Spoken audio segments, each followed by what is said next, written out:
What's going on, everybody? Kennybomb is in the building, and it has been officially confirmed that a character that was killed by Sonya Blade in brutal fashion will be making a return in Mortal Kombat 2. Now, we lost quite a few good characters. We lost quite a few important characters in the first movie, but if this character is coming back, then it's a chance we may see some of the other characters return as well. I got high hopes for one of them because this guy was my favorite character in the first movie, so we gotta talk about it. But first, don't forget to drop a like on this video and smash that subscribe button, especially if you don't want to miss any updates on Mortal Kombat 2. Now let's get into it.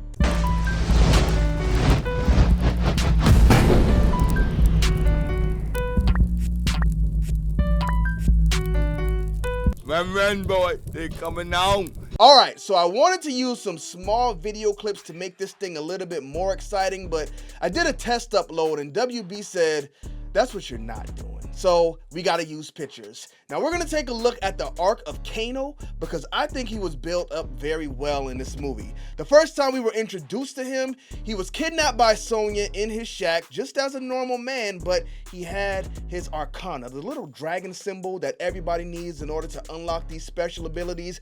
Kano had one, Sonya did not. But while he was kidnapped, we saw a little invader come through, and that invader was Reptile.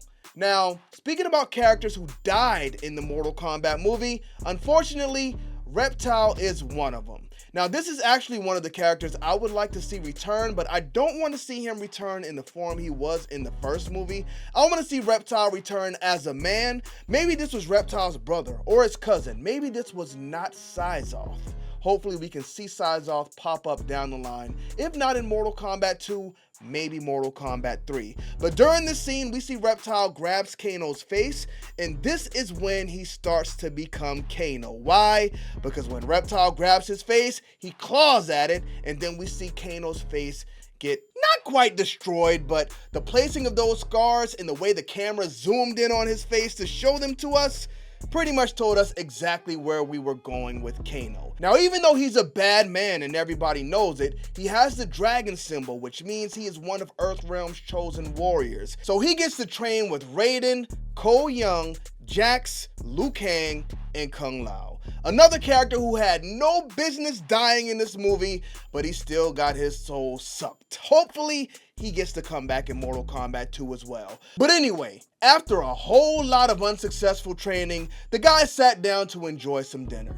During dinner time, like some children, Kung Lao and Liu Kang decided to bully up on poor Kano, and Kano stood up and completely crashed out, screaming obscenities at everybody until he shot a laser out of his eye. Boom! Kano unlocks his arcana, and it's crazy to think all the man really wanted was an egg roll. But in typical Kano fashion, as you would expect, and Raiden should have definitely saw it coming, he turned on the good guys. And even though Sonya had already offered him like $3 million that she didn't have, all it took was a quick conversation with Kabal, who actually looked really good in this movie, offering him pretty much the exact same thing. And I'm not a betting man, but if I was, I would feel pretty safe putting a bet on the fact that Kabal doesn't have the money either.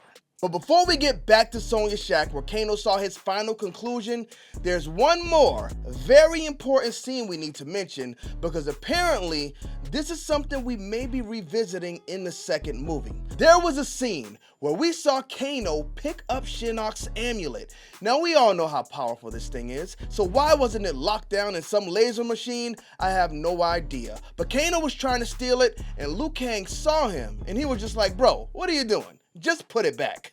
Now apparently Liu Kang did not follow up on this because somehow the amulet may have been stolen. But if he did in fact take that amulet, then it's definitely going to come into play for the second movie because of the scene we're about to talk about right now.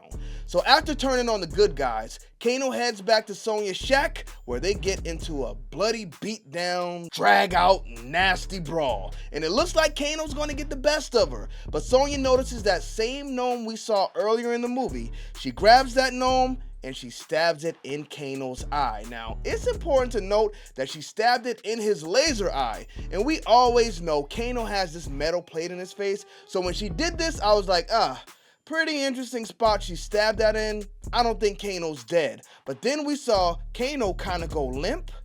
Sonya removes the gnome from his eye, grabs his arm and says, "Get off my knife." And then Sonya starts to smile because she notices that dragon forming on her arm, and Sonya Blade has gained her Arcana mark. Or dragon mark, whatever they call these things. But they left us to believe Kano was dead because we did not see him again in this movie. But apparently, there was a deleted scene here, and more happened in this interaction than they actually showed us. Now, if y'all remember, back when we used to buy DVDs and Blu-rays, sometimes on the menu, there was a section where you could actually see deleted scenes that did not make it into the movie. And I don't know, maybe some of y'all are still buying Blu-rays because I look for this deleted scene everywhere and I just can't find it. But Quincy Brown hit me up on X and says, "There's a deleted scene, but they cut it up. After Kano got killed, he had the amulet and Sonya took it back. But they wanted to be that Kano still has it in the next film, so I believe Shang Tsung gave it to Quan Chi so he could bring back the dead warriors." If this was in fact the scene they had in the movie and they removed it, then there has to be a reason they removed it, right? Maybe the original plan was to keep Kano dead, but they looked back at it and said, you know what? This character is actually better than we thought he was, so we gotta bring him back in the next movie. How do you bring him back to life? You cut out that scene of Sonya taking the amulet and you leave it on Kano. Now maybe in Mortal Kombat 2, Quan Chi comes to Earth, Kano has the amulet on him. Quan Chi's just coming to collect the amulet, but you know what? He blasts some souls in his body or brings them back to life. Now we have, hopefully, not an undead version of Kano. Just give him his win back and bring him back in the second movie just as he was in the first. But we know for sure he is coming back. Let's listen to this clip from his interview with John Guyon because he tells us exactly that. Like Mortal Kombat 2, before, like, without any spoilers, your idea, like, how are they gonna bring Kano back? Like, what was your personal theory before any of that came along? Yeah, look, I was hopeful, but yeah, you know, it's sort of expect the worst, hope for the best. But I gotta say, the way they've done it, no spoilers, is really clever, and there are clues to his salvation that are in the first film. So yeah, there you go. Go watch the first one again. You might be able to figure out how it happens. Yeah. So there you have it. He just confirmed the fact that he didn't even know if he would be back for the second movie or not, but he was hopeful. He also confirmed the fact that there were clues in the first movie that shows how Kano returned. By them removing that scene where Sonya took the amulet from him, that opened the door for Kano's return, so I think things should get very interesting in the second movie, especially if Quan Chi is involved. Has that already been confirmed? I'm not sure. In the next video, we'll be taking a look at the cast to find out. What do y'all think of Kano's character in the first Mortal Kombat movie, and are y'all excited that he's coming back? Let me know in the comment section, but thank y'all for tuning into this video. Don't forget to drop a like on it and smash that subscribe button if you haven't already. Bomb Squad, let's get to that.